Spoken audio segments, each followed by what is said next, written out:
Part 4 की starting में हम देखते हैं कि इमसोल स्कूल जा रही है एंड कंफ्यूज थी कि आखिर सेयोनजाए ने मेरी फ्रेंड रिक्वेस्ट को कैंसिल क्यों कर दिया।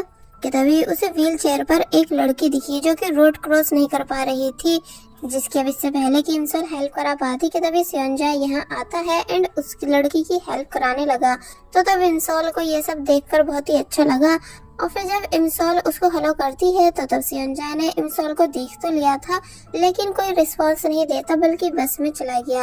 इमसोल भी जल्दी से बस में आई एंड खुद से कहने लगी कि मुझे नहीं पता था कि सेयोनजाए भी इसी बस से स्कूल जाता था, क्योंकि मैंने तो इसको कभी यहाँ नोटिस किया ही नहीं। इसलिए जब यही सब क्वेश्चन सेयोनजाए से भी पूछने लगी तो तब वो बताता है कि मैं एक्चुअली आज फर्स्ट टाइम ही इस टाइम पर स्कूल जा रहा हूँ, वरना रोज स्विमिंग प्रैक्टिस की वजह से 5 बजे जाता हूँ। तो ये सुन वो चुप हो जाती है। बाय द वे इनका स्कूल आ गया जहाँ सेयोनजाए तो जल्दी से उतर जाता है लेकिन उसकी अम्ब्रेला गिर चुकी थी, जिसको जैसे तैसे इमसोल उठाती है। मगर जब जैसी वो बाहर की तरफ आई मगर वो निकल नहीं पाई क्योंकि ज्यादा भीड़ हो जाने की वजह से डोर क्लोज हो चुका था। तो तब सेयोनजाए ने भी इमसोल को ऐसे देख लिया एंड समझ गया कि वो उतर नहीं पाई, इसलिए वो बस के पीछे पीछे भागना शुरू कर देता है, जिसको ऐसे भागते हुए देखकर सभी लोग शोर मचा रहे थे कि वाह ये कितना ज्यादा हैंडसम है। एंड देन फाइनली सेयोनजाए ने बस रुकवा ली। इमसोल बाहर आ गई एंड डांटने लगी कि तुम्हें ऐसा नहीं करना चाहिए था, यानी तुम्हें चोट भी आ सकती थी, मगर कहीं ना कहीं खुश भी थी कि सेयोनजाए ने उसके लिए ये सब किया। तो तब सेयोनजाए बोलता है कि नहीं ऐसा नहीं है, यानी कि मैंने तुम्हारे लिए कुछ भी नहीं किया है बल्कि अपने इस अम्ब्रेला के लिए किया था। और फिर बोला कि वैसे तुम स्मोकिंग अब छोड़ने वाली हो, क्या तुमने सोचा है इस बारे में? तो तब इमसोल तो एक बार फिर खुद को प्रूव करने की कोशिश करने लगी कि नहीं सच में मैं स्मोकिंग नहीं करती हूँ, कहीं इसी वजह से तो तुमने मेरी फ्रेंड रिक्वेस्ट को कैंसिल तो नहीं किया। और फिर अपने फिंगर्स दिखाते हुए बोलने लगी कि तुम्हें इन्हें स्मेल करके देखो, क्योंकि जो लोग स्मोकिंग करते हैं उनकी फिंगर से सिगरेट की स्मेल आती है।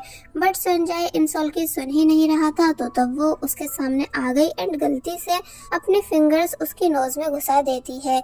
सेयोनजाए शॉक रह गया, इमसोल भी हैरान थी, साथ ही पीछे से सेयोनजाए के बेस्ट फ्रेंड ने भी ये सब देख लिया था, इसलिए सेयोनजाए को और ज्यादा इंसल्टेड फील हुआ एंड वो यहाँ से ये बोलकर जाने लगा कि ठीक है मैं मान लेता हूँ कि तुम स्मोकिंग नहीं करती हो क्योंकि तुम्हारी फिंगर्स में से स्मेल नहीं आ रही है। और जब जैसे चला गया तो तब इमसोल को खुद पर बहुत ही ज्यादा गुस्सा आया कि आखिर मैं ऐसा कैसे कर सकती हूँ। और वही सेयोनजाए का फ्रेंड सेयोनजाए से बहुत सारे क्वेश्चंस करना शुरू कर देता है कि आखिर ये लड़की है कौन जो तुम इसके साथ साथ स्कूल आए हो, कहीं तुम इसे पसंद तो नहीं करते? लेकिन मुझे तो लगता था कि ये लड़की टाइसुंग को लाइक करती है। तो ये सुन सेयोनजाए थोड़ा डिटेल से पूछने लगा कि कौन टाइसुंग?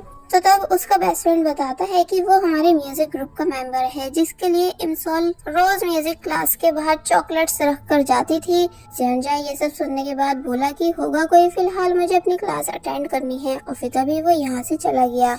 जिसके बाद अब इमसोल दिखाई जो कि अभी भी खुद से गुस्सा थी कि तभी देखती है कि बहुत जल्द स्विमिंग कंपटीशन होने वाला है, इसलिए प्रेजेंट का वो दिन याद करने लग जाती है जब सेयोनजाए ने एक बार इंटरव्यू में बताया था कि शोल्डर सर्जरी के बाद उसने स्कूल स्विमिंग कंपटीशन में पार्टिसिपेट किया था, जिस वजह से उसका शोल्डर बुरी तरह इंजर्ड हो गया था एंड देन उसे स्विमिंग छोड़नी पड़ गई थी। इसलिए उसको बहुत ही ज्यादा रिग्रेट है कि अगर काश वो उस कंपटीशन में पार्टिसिपेट करते ही नहीं तो आज उसका शोल्डर भी ठीक होता।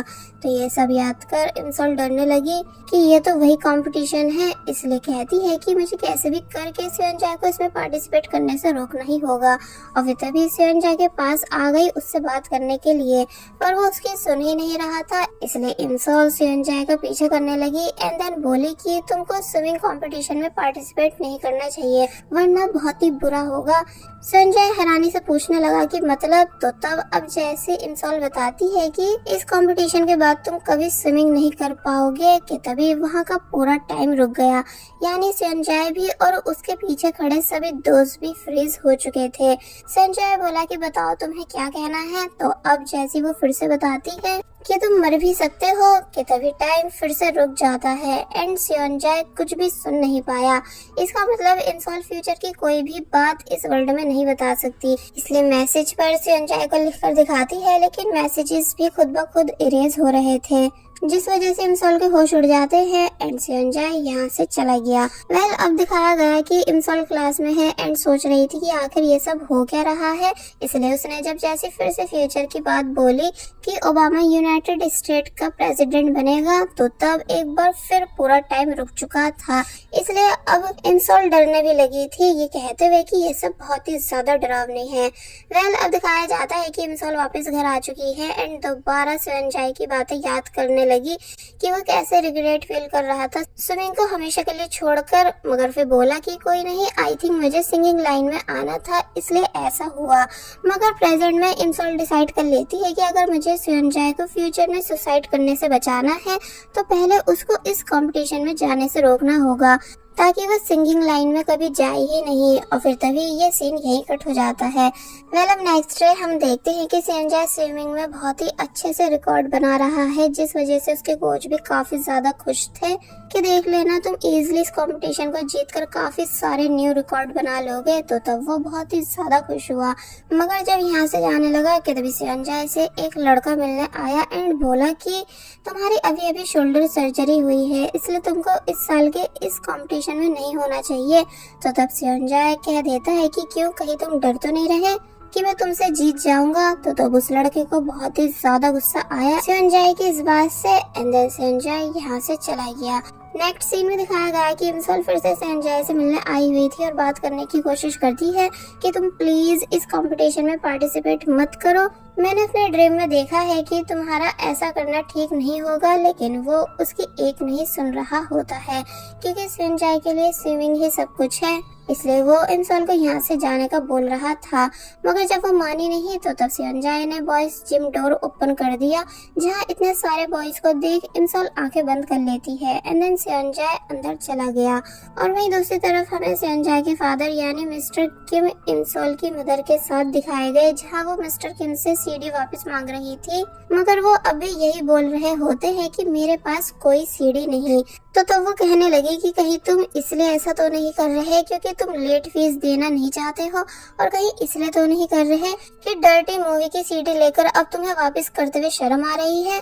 तो मिस्टर किम जोर से बोलने लगे कि नहीं, ऐसा कुछ भी नहीं, बल्कि उस मूवी को तो मैंने ऑलरेडी बहुत टाइम पहले अपनी वाइफ के साथ सिनेमा हॉल पर देख रखा है, इसलिए मैं शर्म क्यों करूंगा। तो तब इमसोल की मदर चुप हो गई एंड ये सीन यहीं पर कट हो जाता है। अब दिखाया गया कि टायसोंग पुलिस स्टेशन में है क्योंकि उसकी उन्हीं बुली बॉयज से फिर से लड़ाई हो चुकी थी, जहां इन सब ने एक दूसरे को काफी बुरी तरह मार रखा था एंड दोबारा से भी लड़ने के लिए तैयार थे वहीं पर। इसलिए ऑफिसर इन पर फाइन लगाने लगे, साथ ही इनके पेरेंट्स को भी कॉल कर देते हैं। मगर जब जैसे एक सीनियर ऑफिसर यहाँ आए जो कि टायसोंग के फादर हैं, तो तब टायसोंग कहता है कि अब जब मेरे फादर आ चुके हैं तो मैं यहाँ से जा रहा हूँ। और फिर तभी यहाँ से चला गया और अपने डैड के रुकाने पर भी नहीं रुका, जिनको काफी ज्यादा गुस्सा आ रहा था। जूनियर ऑफिसर हैरान था कि क्या सच में ये आप ही का बेटा है। तो तब सीनियर ऑफिसर बोले कि हाँ मेरा ही है। नेक्स्ट सीन में हम देखते हैं कि जब सेयोनजाए वापस घर जा रहा था अपने डैड से कॉल पर बातें करते हुए कि तभी एक शमन के गेटअप में उसे कोई ग्रैनी मिली जो कि और कोई नहीं बल्कि इमसोल है। वो पहले सेयोनजाए से पैसे मांगती है एंड देन जबरदस्ती सेयोनजाए को उसके बारे में बताने लगी कि तुम अक्टूबर में पैदा हुए थे ना एंड तुम्हें स्विमिंग पसंद है, पर इस चलते तुम फिजिकली ठीक नहीं हो, यानी कि तुम्हारे शोल्डर में बहुत ही ज्यादा पेन रहता है। तो ये सुन सेयोनजाए रुक गया एंड अपने शोल्डर को टच करने लगा।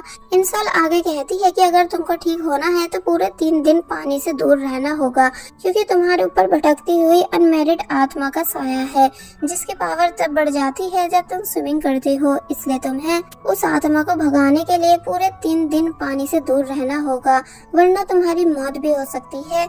सेयोनजाए बोला कि भला ये कैसी बकवास हुई, यानी कि ग्रैनी देखिए मैं इस टाइम काफी ज्यादा बिजी हूँ और पानी से बिल्कुल दूर नहीं रह सकता क्योंकि कल मेरा कंपटीशन है। और फिर जब जैसे ही जाने लगा तो तब इमसोल सेयोनजाए को बिलीव दिलाने के लिए वो सब बातें कह देती है कि जो कि उसे एक फैन होने के नाते पता है कि तुम्हारी कॉलर बोन के नीचे एक तिल है ना, एंड बॉडी पर गहरा स्कार। तो ये सुन वो तुरंत रुक गया एंड पूछने लगा कि आप ये सब कैसे जानती हो। तो तब वो बोली कि मुझे उसी आत्मा ने बताया है जो कि इस टाइम तुम्हारे पीछे है। तो तब सियनजाए बेचारा काफी बुरी तरह डरने लगा एंड बिलीव ले आया कि जो ये ग्रैनी बता रही है वो सब सच है, इसलिए मैं पानी में जाऊंगा ही नहीं। जिसके बाद अब हम देखते हैं कि इमसोल उसी नोट को लेते हुए जा रही थी जो उसे सियनजाए ने दिया है, ये कहते हुए कि पता नहीं सियनजाए ने मेरी बातों पर विश्वास किया होगा भी कि नहीं, कि तभी उसका नोट हवा की वजह से उड़ा एंड डायरेक्ट किसी के पैर के पास आकर गिर गया, जो कि और कोई नहीं बल्कि टाइसंग है। टाइसंग इमसोल को ऐसे कपड़ों में देखकर बोला कि क्या तुम शमन बनकर लोगों को बेवकूफ बनाती हो। तो तब इमसोल बोली कि मुझे सिर्फ मेरा नोट वापस कर दो। तो तब वो कहता है कि नहीं, क्योंकि मुझे भी अपना फ्यूचर जानना है, इसलिए क्या तुम प्लीज मुझे मेरे लव लाइफ के बारे में बताओगी। तो तब इमसोल गुस्सा करने लगी कि मैं तुमसे बात नहीं करना चाहती। तो तब टाइसन कहने लगा कि लेकिन मुझे लगा था कि तुम मुझे लाइक करती हो। तो ये सुन वो पूछने लगी कि क्या तुमने मेरे उस लेटर को रीड कर लिया था। तो तब टाइसन बताता है कि हाँ, एंड सेम वही सब लाइंस बोलने लग जाता है जो लेटर में लिखी हुई थी कि तुमको लगता है ना कि सारे स्टार्स आसमान से गायब होकर मेरी आईज में आ चुके हैं, इसलिए मैं स्टार की तरह तुम्हें ब्राइट दिखता हूँ। तो तब वो चिल्लाई कि बस मैं ये क्रिंज और ज्यादा नहीं सुन सकती। और फिर जब जैसी नोटिस करती है कि टाइसंग को चोट लगी हुई है, तो तब उसे अपनी बेस्ट फ्रेंड हिंजी की बातें याद आई कि तुम्हारे क्रश की स्कूल में कुछ बॉयज से फाइट हो गई थी, जिस वजह से उसे स्कूल से बाहर कर दिया गया था। इसलिए प्रेजेंट में वो टाइसंग से वहीं बैठने का बोलती है एंड देन सामने कन्वीनियंस स्टोर से बैंडेज लेने गई। और बस फिर इसी सीन के साथ पार्ट 4 यहीं पर एंड हो जाता है।